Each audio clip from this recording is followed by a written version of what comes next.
25 ವರ್ಷದ ಹಿಂದೆ ಬಿದ್ದಿದ್ದೆ ನಾನು. ಬಿದ್ದಿದ್ದೆಲ್ಲ ಇದು ಕೈ ಮುರಿದಿತ್ತು. Presented here with pain in her right shoulder. ಈಗ 3 ತಿಂಗಳ ಸೊಟ್ಟು ಭಾಳ ನೋವು ಬಂತು. ಇಂಜೆಕ್ಷನ್ ಮಾಡಿಸಿದ್ರು ಕಮ್ಮಿ ಆಗಲಿಲ್ಲ, ಗುಳಿಗೆ ನುಂಗಿದ್ರು ಕಮ್ಮಿ ಆಗಲಿಲ್ಲ. ಹಿಂಗೆ ಬಟ್ಟೆ ಒಗಣೆ ಹಾಕಿದ್ರು ಭಾಳ ನೋವು ಬರೋದು. She was unable to do the hair combing activities. ಇದು ಪ್ರತಿಯೊಬ್ಬ ಮನುಷ್ಯನಿಗೆ ಅವಶ್ಯಕತೆ ಇದೆ. ಈಗ 20 ವರ್ಷ ಕೆಳಗೆ ಇದ್ದಿಲ್ಲ ಇದು. ಮೊದಲೆಲ್ಲ ಇದ್ದಿಲ್ಲ. ಭಾಳ ಕಷ್ಟ ಅನುಭವಿಸಿ ಏನೇನು ಮಾಡ್ಕೊಂಡು ಹೋದ್ರು ಹಂಗೆ ಇರೋರು ಹಂಗೆ ಇದ್ದಾರೆ.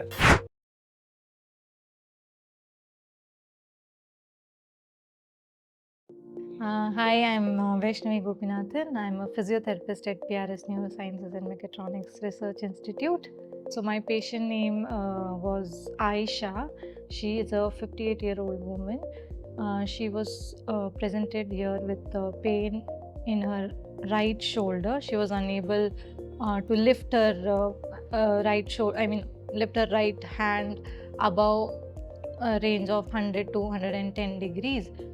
She was unable to do the hair combing activities. She was unable to reach at her back, scapula and all.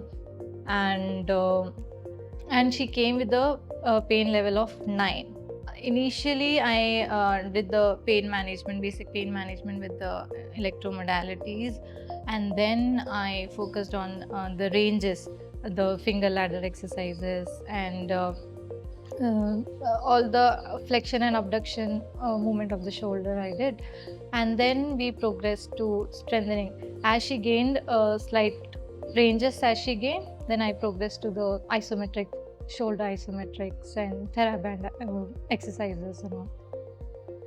And in the later stages, she was able to do combing and all. She was able to raise her hand. Hair combing was easy for her. And pain also, she was saying it reduced to level of 4 to 5 it was when she left. ನಮಗೆ ಮುಂದೆ ಈಗ 25 ವರ್ಷದ ಹಿಂದೆ ಬಿದ್ದಿದ್ದೆ ನಾನು. ಬಿದ್ದಿದ್ದೆಲ್ಲ ಇದು ಕೈ ಮುರಿದಿತ್ತು. ಹಿಂಗೆ ಸೈಡಿಗೆ ಆಗಿತ್ತು. ಅದು ನಾಟಿ ಔಷಧ ಕಟ್ಸ್ಕೊಂಡಿದ್ವಿ, ಕಮ್ಮಿ ಆಗಿತ್ತು. ನೋವು ಏನಿದ್ದಿಲ್ಲ. ಮತ್ತೆ ಈಗ 10 ವರ್ಷದ ಹಿಂದೆ ನೋವು ಬಂತದು. ನೋವು ಬಂದಿಂದ ಹೆಂಗೆ ಮಾಡಿದೆ, ಅದು ಆಸ್ಪತ್ರೆಗೆ ತೋರಿಸ್ಕೊಳೋದು, ಗುಳಿಗೆ ನುಂಗೋದು, ಇಂಜೆಕ್ಷನ್ ಮಾಡೋದು, ಕಮ್ಮಿ ಆಗಿಬಿಡೋದು, ಅದ್ರಾಗೆ ಕೆಲಸ ಮಾಡ್ಕೊಂಡಿದ್ದೆ. ಹಿಂಗೆ 10 ವರ್ಷದಿಂದ ಹಿಂಗೆ ಮಾಡಿದ್ವಿ. ಬಿಡು ಹೋಗ್ತೈತೆ ಅದು ಕೈ ಮುರಿದಲ್ಲ ಅಂತ. ಈಗ 3 ತಿಂಗಳ ಸೊಟ್ಟು ಭಾಳ ನೋವು ಬಂತು. ಇಂಜೆಕ್ಷನ್ ಮಾಡಿಸಿದ್ರು ಕಮ್ಮಿ ಆಗಲಿಲ್ಲ, ಗುಳಿಗೆ ನುಂಗಿದ್ರು ಕಮ್ಮಿ ಆಗಲಿಲ್ಲ. ಹಿಂಗೆ ಬಟ್ಟೆ ಒಗಣೆ ಹಾಕಿದ್ರು ಭಾಳ ನೋವು ಬರೋದು. ಮತ್ತೆ ಇವ್ರ ತಗ ಬಂದ್ವಿ. ಇವರು ಮೇಡಮ್ ಅವ್ರು ಒಬ್ಬರೇ ನನಗೆ ಟ್ರೀಟ್ಮೆಂಟ್ ಮಾಡಿದ್ದು, ಯಾರು ಬೇರೆ ಮಾಡಲಿಲ್ಲ. ಒಬ್ಬರೇ ಕೊನೆಯವರೆಗೂ ಅವರ ಮಾಡಿದ್ರು. ಬರ್ತಾ ಇಲ್ಲೆಲ್ಲ ಕರೆಂಟ್ ಹಾಕಿದ್ರು ಅವರು, ಎಲ್ಲ ಹಾಕಿದ್ರು. ಆಮೇಲೆ ಬರ್ತಾ ಕಮ್ಮಿ ಆಯ್ತು. ಕಮ್ಮಿ ಆಗಿ ಮತ್ತೆ ಹಿಂದಿನೂ ಇತ್ತಿಲ್ಲ. ಹಿಂದಿನೂ ಈ ನೋವಿಗೆ ಹಿಂದಿನೂ ಭಾಳ ನೋವು ಇತ್ತು. ಆಮೇಲೆ ಇದೆಲ್ಲ ಕಮ್ಮಿ ಆಯ್ತು. ಆಮೇಲೆ ಇಲ್ಲಿ ಶುರುವಾಯ್ತು, ಇದು ಕಮ್ಮಿ ಆಯ್ತು. ಆಮೇಲೆ ಇಲ್ಲಿ ಕಮ್ಮಿ ಆಯ್ತು, ಮತ್ತೆ ಪೂರ್ತಿ ಕಮ್ಮಿ ಆಯ್ತು. ಇದು ಪ್ರತಿಯೊಬ್ಬ ಮನುಷ್ಯನಿಗೆ ಅವಶ್ಯಕತೆ ಇದೆ. ಈಗ 20 ವರ್ಷ ಕೆಳಗೆ ಇದ್ದಿಲ್ಲ ಇದು. ಮೊದಲೆಲ್ಲ ಇದ್ದಿಲ್ಲ. ಭಾಳ ಕಷ್ಟ ಅನುಭವಿಸಿ ಏನೇನು ಮಾಡ್ಕೊಂಡು ಹೋದ್ರು ಹಂಗೆ ಇರೋರು ಹಂಗೆ ಇದ್ದಾರೆ. ಇದಕ್ಕೆ ಭಾಳಷ್ಟು ಜನಕ್ಕೆ ನಾನು ಕೂಡ ಹೇಳ್ತಾ ಇರ್ತೀನಿ, ಮೊದಲಿಂದಲೇ ಹೇಳ್ತಿರ್ತೀನಿ. Physiotherapy, colour therapy, seeds therapy ಎಲ್ಲರ ಹತ್ರ ಹೋಗಿದ್ದೀನಿ. ಎಲ್ಲವೂ ಕೆಲಸ ಮಾಡ್ತಾರೆ. ಆದರೆ ಇದು ಅವಶ್ಯಕತೆ ಇದೆ. ಇದು ಔಷಧಿಯಿಂದ ಗುಳಿಗೆಯಿಂದ ಆಗಲ್ಲ. ಇದು ಏನೂ ಕೂಡ ಫಿಸಿಯೋಥೆರಪಿ ಎಕ್ಸಸೈಸ್ ಮಾಡೋದ್ರಿಂದ ಭಾಳಷ್ಟು ಲಾಕುಗಳು ಓಪನ್ ಆಗ್ತವೆ, ಆರೋಗ್ಯ ಚೆನ್ನಾಗಿರುತ್ತೆ. ಇದಂತೂ ನಾನು ಶತಶುದ್ಧವಾಗಿ ಹೇಳಬಲ್ಲೆ. ಇಲ್ಲಿ ದಾವಣಗೆರೆಯಲ್ಲಿ ಈ ತರ ಬೇರೆ ಸೆಂಟರ್ಸ್ ಇದ್ದದ್ದು ನೋಡಿ. ಬೇರೆ ಒಂದು ಸೆಂಟರ್ ಇದೆ, ಅಲ್ಲಿಗೆ ಹೋಗಿದ್ದೆ ನಾನು. ಅವರು ಚೆನ್ನಾಗಿ ಮಾಡಿದ್ರು. ಅವ್ರು ಇಬ್ಬರೇ ಇರೋದು. ಇಲ್ಲಿ 5-6 ಜನ ಇರ್ತೀರ. ಯಾರು ಬಂದರೂ ಕೂಡ ಕನ್ವಿನ್ಸ್ ಮಾಡಿ ಚೆನ್ನಾಗಿ ಸರ್ವಿಸ್ ಕೊಡ್ತಿದ್ದಾರೆ. ಅದನ್ನೇ ನನಗೆ ತುಂಬ ಇಷ್ಟ ಆಯ್ತು.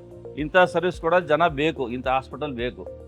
ದೊಡ್ಡದು ಇದೆ, ಸರ್ವಿಸ್ ಚೆನ್ನಾಗಿ ಕೊಡ್ತಾರೆ, ಟೈಮಿಗೆ ಸರಿಯಾಗಿ ಕಾಯ್ತಿರ್ತಾರೆ, ನಮ್ಮನ್ನೇ ಕಾಯ್ತಿರ್ತಾರೆ. ನಾವು ಒಂದಿನ ತಪ್ಪದಂಗೆ ಬಂದಿದ್ದೀವಿ. ಭಾಳ ಚೆನ್ನಾಗಿ ಮಾಡಿದ ಸರ್ವಿಸು, ನನಗೆ ತುಂಬ ಇಷ್ಟ ಆಯ್ತು. ಈ ಫಿಸಿಯೋಥೆರಪಿ ಪ್ರತಿಯೊಬ್ಬ ಮಾನವನು ಸ್ವಲ್ಪ ಆದರೂ ಬಂದು ಇಲ್ಲಿ ಒಂದಿನ 2 ದಿನ ಟ್ರೈನಿಂಗ್ ತಗೊಂಡು, ಜೀವನದ್ದಕ್ಕೂ ಟ್ರೈನಿಂಗ್ ತಗೊಂಡು ಮಾಡ್ಕೊತೋದ್ರೆ ಆರೋಗ್ಯ ಚೆನ್ನಾಗಿರುತ್ತೆ. ಯಾರೇ ಕೇಳಿ ನಗುತ್ತಾ ಮಾತಾಡಿದ್ರೆ ಪ್ರತಿಯೊಬ್ಬ ರೋಗಿಗೂ ಅರ್ಧ ಕಾಯಿಲೆ ವಾಸಿ ಆಗುತ್ತೆ. ಈ ಸರ್ವಿಸ್ ಇಲ್ಲಿ ಚೆನ್ನಾಗಿದೆ, ಅದು ನಾನು ಹೇಳೋಕ್ಕೆ ಇಷ್ಟಪಡ್ತೀನಿ.